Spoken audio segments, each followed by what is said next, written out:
Hello, my name is DC. I'll be giving a match analysis for Al Shabab versus Al Khalel. I hope I'm pronouncing that correctly, but in other words, let's get into the match. Alright, so we start off with this set piece right here. As we can see, the cross is put in very, very well.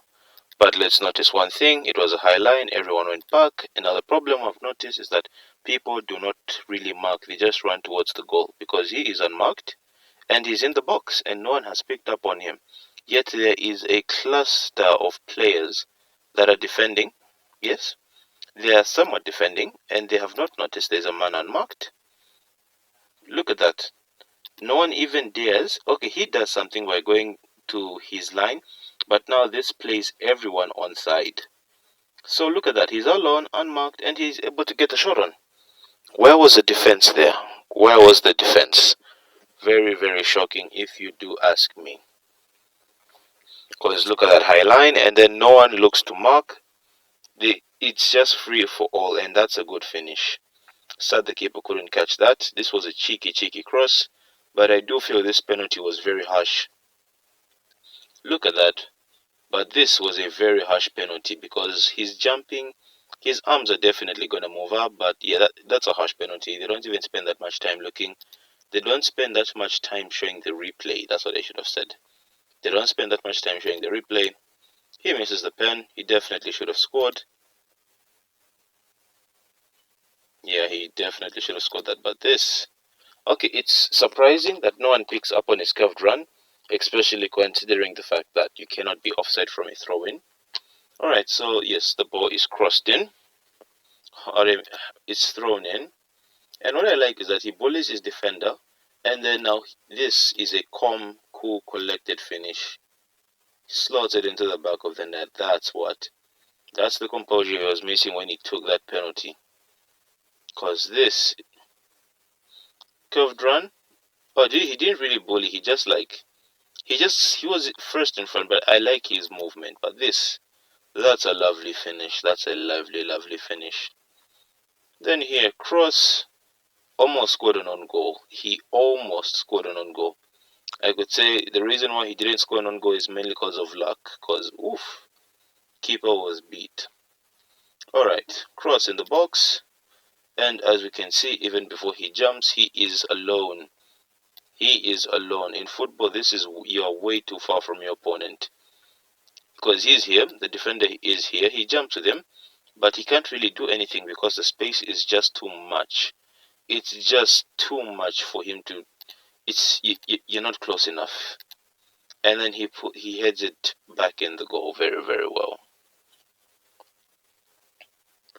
Nothing the keeper could do, but better defending could have prevented the goal. Just standing shoulder to shoulder, making sure you maintain contact at all times. Because if you maintain contact, you're close enough. Because he was too far, and that's a good header.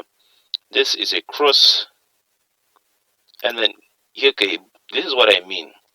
So if he was alone, he would have probably tried to head that into the goal. But because there was someone, I know this ends to a goal, but I'm talking about that being close enough to affect the player while he's heading. Because if we look at this ball is crossed in, right?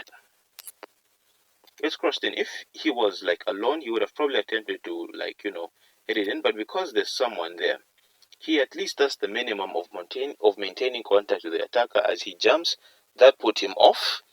And then here, you see, it put him so much off such that I feel like if this defender, if he took the ball either out for a corner or out for a throw-in, or just hiked it as high as he could, like that thing where the defender puts his job would have been done. But unfortunately, he does not clear the ball well. I mean, because look at this. And then he falls over, and then the striker takes advantage of that. Yeah, he should have just taken it out for either a throw-in or a corner. Because initially, he does so well here. He blocks him off, and then here, corner or throw-in. There was no need to try and play it off to get a goal kick. And then he wants to make the tackle, but he knows that he probably does the right thing. I don't know if he's ready on a card, but he decides to pull out of that challenge and just lets him take the shot. But Yeah, he definitely could have just put it out. But he did good on the first few parts, being close to him and also trying to at least clear the ball. But this here, the fact that he is alone is worrying, but let's not deny that finish. Because, oof, we've seen many times when players actually miss that, but the cross, the finish, oof, that's a lovely, lovely goal. You know, I really want to critique why he was alone, but just the finish alone, this is a good goal. This is a great goal. I mean, look at that. Look at that. Lovely, lovely, lovely. Another cross, another high line, and another person unmarked that hits the ball into the back of the net. It happens so many times that sometimes I just don't bother analyzing it because it happens so many times and look at that. Once, because he's in between two defenders and none of them are close enough to get the ball or actually affect his jumping. But that's good. That's a good goal. That's a good goal. Otherwise, that's been my match analysis of Al Shabab versus Al Khalel, I assume. I hope that's the name of the team because I didn't really get to see it. Otherwise, don't forget to like, share, and subscribe, and I'll see you in the next match analysis.